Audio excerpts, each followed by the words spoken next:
There's a strange kind of fear that follows us everywhere. It doesn't scream, it doesn't chase, it simply watches. And yet, it controls everything. You feel it when you speak your mind and quickly wonder, did that sound right? You feel it when you dress, when you post, when you hesitate before telling the truth. It's not a person, not exactly. But it's always there, watching, judging, measuring. The truth is, most of us live as if we're constantly on stage. As if we're being observed by an invisible audience we'll never meet, and who we somehow fear disappointing more than we fear betraying ourselves. Why do we behave as if we're always being watched, even when we're alone? Psychologists call it the invisible audience effect, the belief that others are paying more attention to us than they really are. But this belief doesn't just distort how we think, it changes how we live. We start to design our lives like a performance. We don't say what we mean. We say what won't offend. We don't show who we are. We show what they'll accept, but who are they? French philosopher Michel Foucault once described a terrifying idea, a prison with no walls. It was called a panopticon, a circular structure where a single guard could watch all inmates without being seen. Because the prisoners never knew when they were being watched, they began to act as if they always were. Eventually, the guard didn't need to watch. The prisoners policed themselves. That's where we are now. Social media is our panopticon. Algorithms are the guards. But it goes deeper than technology.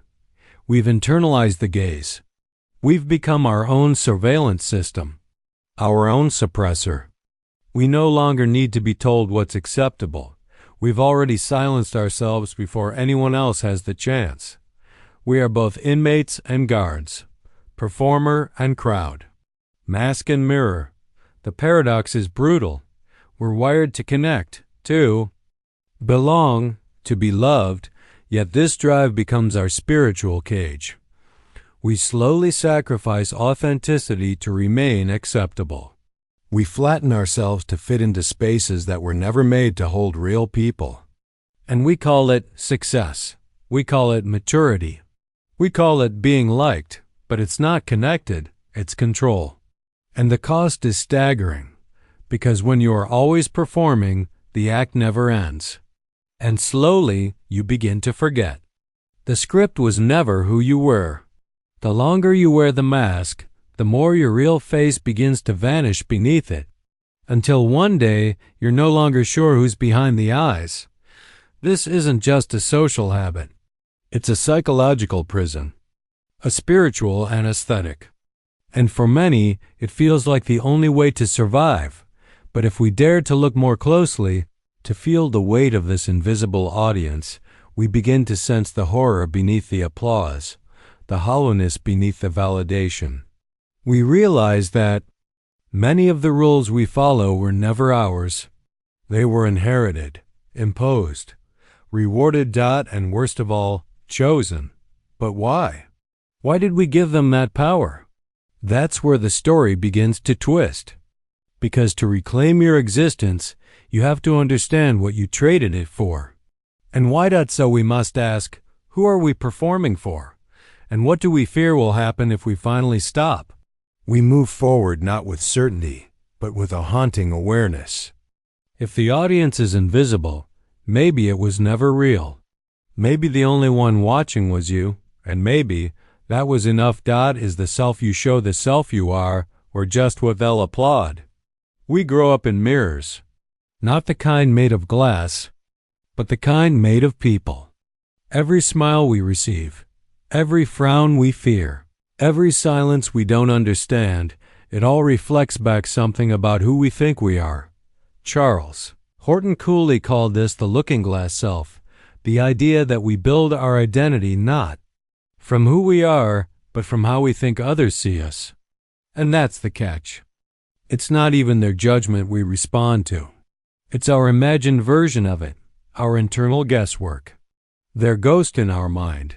A child, for example, doesn't simply learn, I am loud. They learn, they think I'm too loud. Not, I am sensitive, but they wish I wasn't. Not, I am curious, but they get annoyed when I ask questions. So we adapt. We contort. We reshape ourselves not to be loved, but to be acceptable. And in that process, something subtle but devastating begins to happen. We split. British psychoanalyst Donald Winnicott described this fracture as the formation of the false self. It's the version of us we build to survive, to please, to avoid rejection, to fit in. It smiles when we want to cry. It agrees when we want to scream. It shrinks when we want to be seen. And for a while, it works. We gain approval. We avoid punishment. We win applause, but behind the applause is silence. The kind that grows loud at night. The kind that haunts you not with noise, but with absence. Because even when you win their praise, some part of you knows they're not clapping for you. They're clapping for the performance. And eventually, you start to wonder if anyone has ever seen you at all. This is the tragedy of the false self. Not just that it hides who you are, but that the longer you wear it, the more you forget what's underneath. You become fluent in a language that isn't yours. You learn to dance on command, but you forget how to walk on your own. And maybe that's why so many people feel invisible even when they're admired.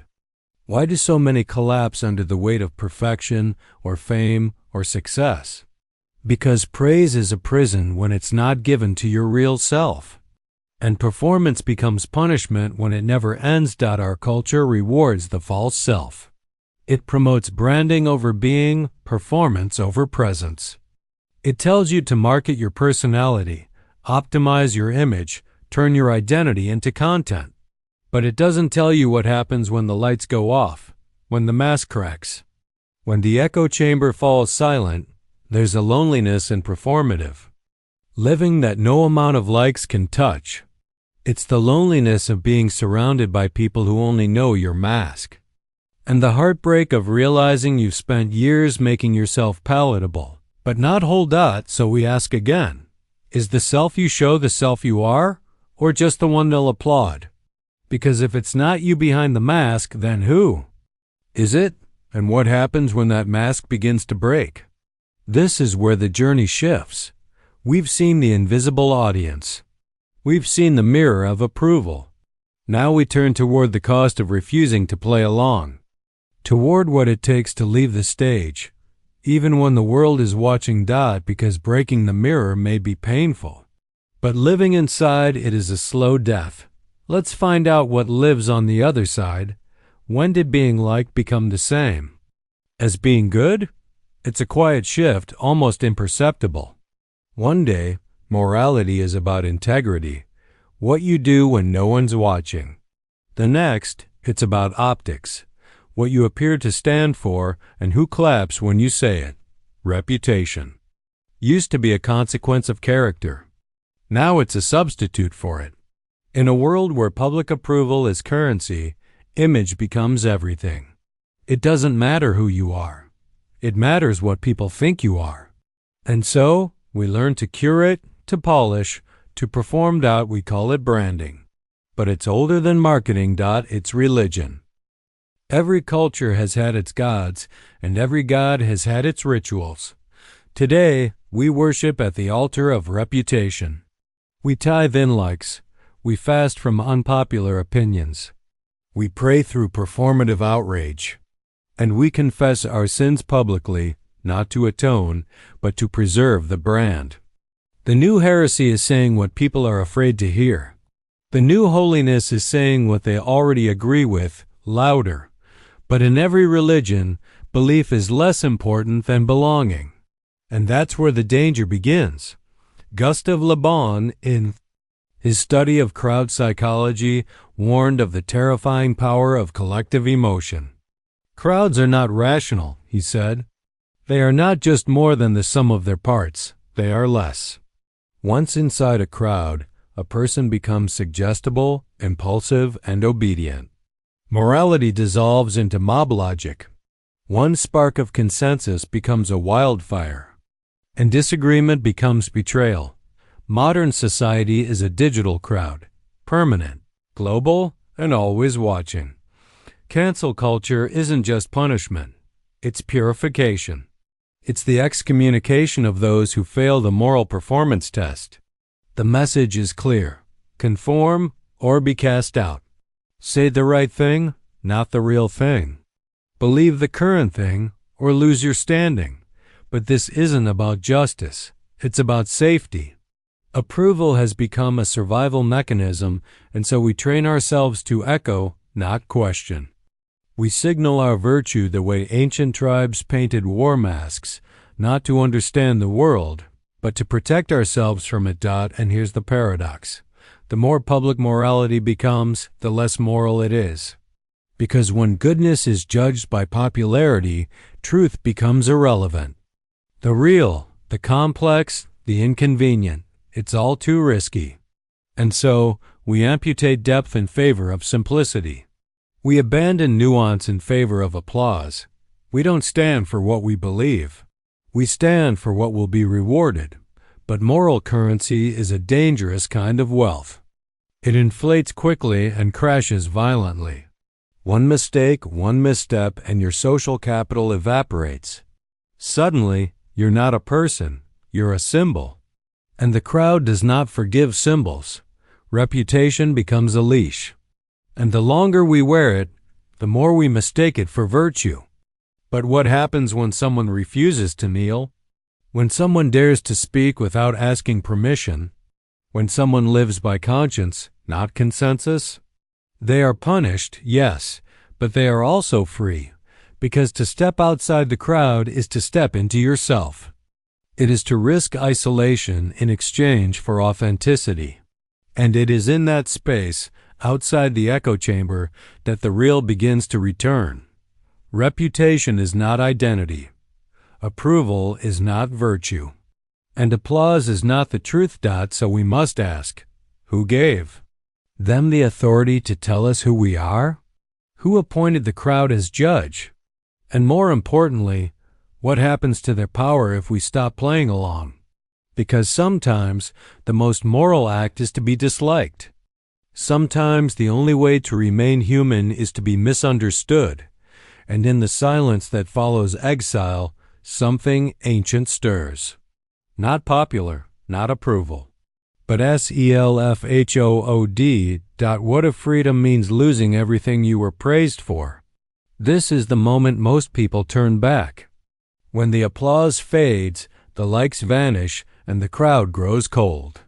When the image you built begins to fracture under the pressure of truth, it's not just discomfort, it's exile.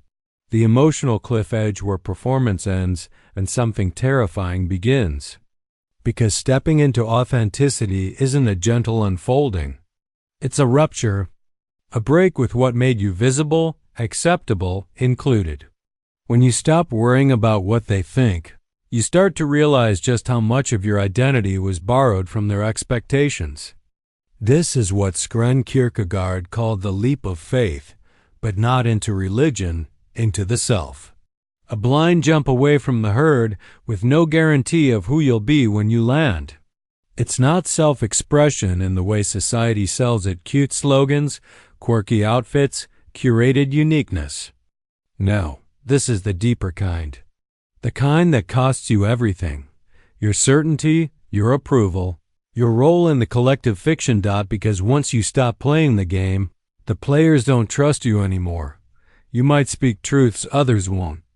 But they won't call you brave, they'll call you dangerous. You'll say what they secretly feel, but they'll say you've changed. You'll break the spell, but they'll call you broken, and yet something strange happens in the silence that follows. You begin to hear yourself, that you begin to exist. The rebel's dilemma is this: you must leave behind the world you built to find the self you buried. You must walk away from the burning village of your reputation, carrying only your shadow because it's the only part of you they never managed to edit. And yes, it will be lonely, but it won't be empty, because in exile, you no longer belong to them. You belong to something deeper, something terrifying. Honest and sacred. You belong to you. What if everything you were hiding was the most honest part of you? After the rebellion, after the mask is thrown away and the crowd's voice fades into silence, something strange begins to stir. At first, it's discomfort, a twitch, a tremble, a flicker in the corner of your awareness. Then it grows louder. Not a voice, but a presence. Something old. Something buried. This is what Carl Jung called the shadow.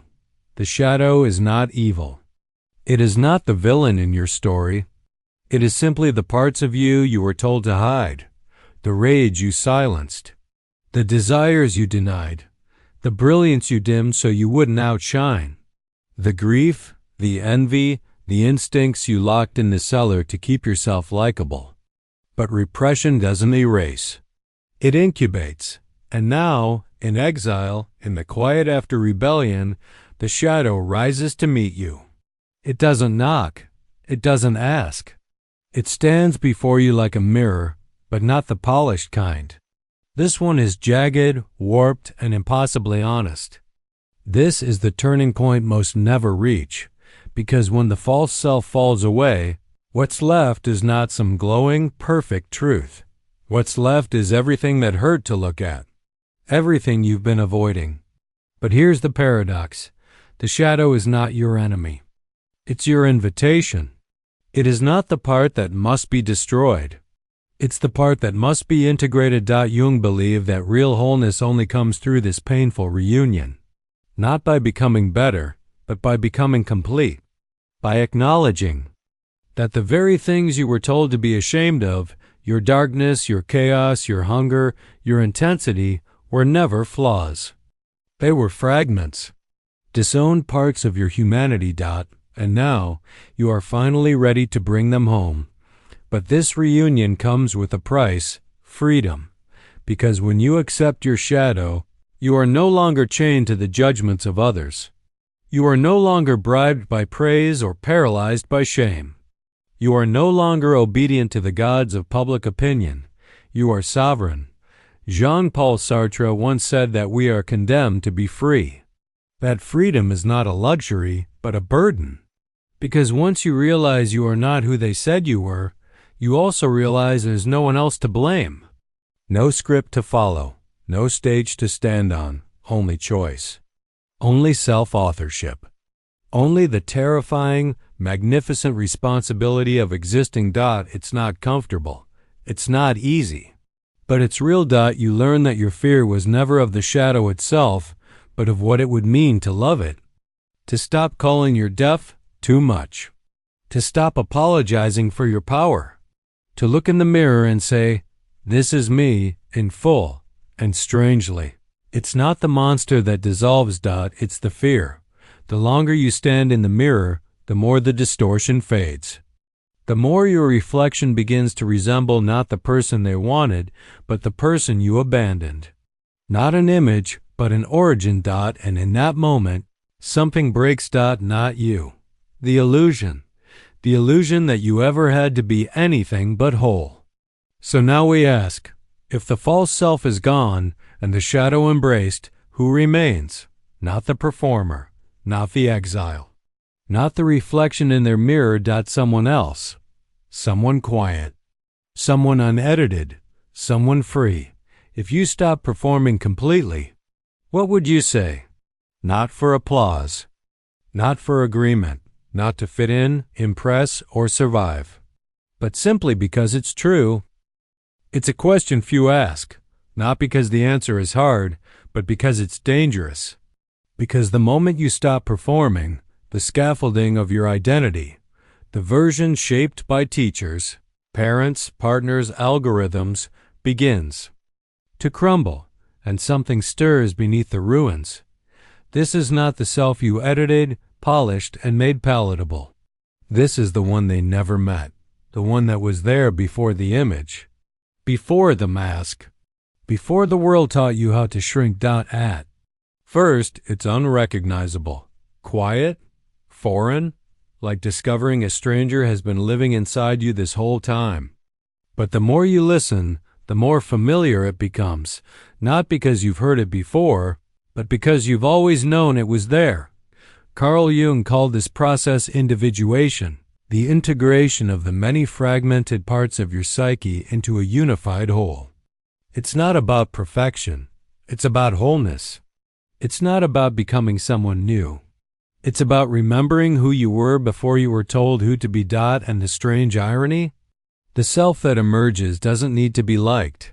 It doesn't need to be heard. It simply is. It's not loud, but it's unmistakably powerful. It doesn't shout, but it cannot be ignored.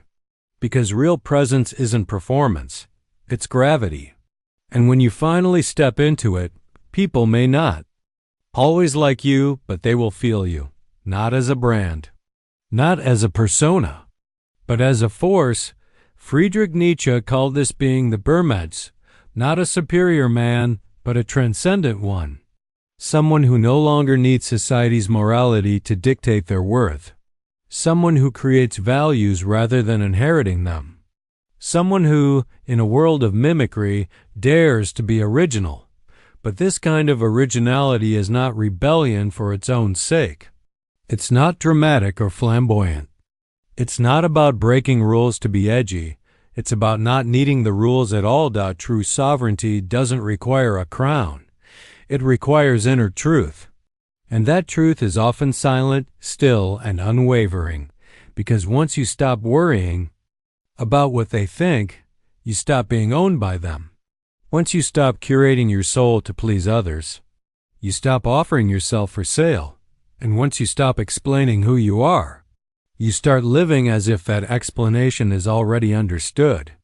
Not by them, but by you. This self, the one they never met, was never waiting for permission. It was waiting for you to leave the crowd, to burn the script, to grieve the old roles, to walk through the silence, to embrace the shadow, to step outside the mirror. And now that you have, what remains is not just freedom. It's authorship. You become the narrator of your own myth. Not to be admired, but to be lived. And when others finally see you, truly see you, they may be confused. They may be uncomfortable. They may call you distant, intense, arrogant, or strange. But some will feel something deeper. A kind of recognition. A reminder of the self they've buried. A pull toward the real. And in that moment, without even trying, you become the mirror they never had. Not a reflection of what they want to be, but a glimpse of what they already are, if they choose to look. So ask yourself, now that you've stopped performing, what do you know that they don't? Who are you when no one is watching? And will you have the courage to live as that person, even if no one ever applauds again? What if your silence could collapse the entire illusion? There's a power that's hard to see, not because it's hidden, but because it's everywhere. It whispers in algorithms, social contracts, institutional scripts. It lives in the looks people give you, the things you're praised for, the things you're punished for. It's not violence, it's suggestion, not prison bars, but the fear of being left out, and it runs on one thing, your attention.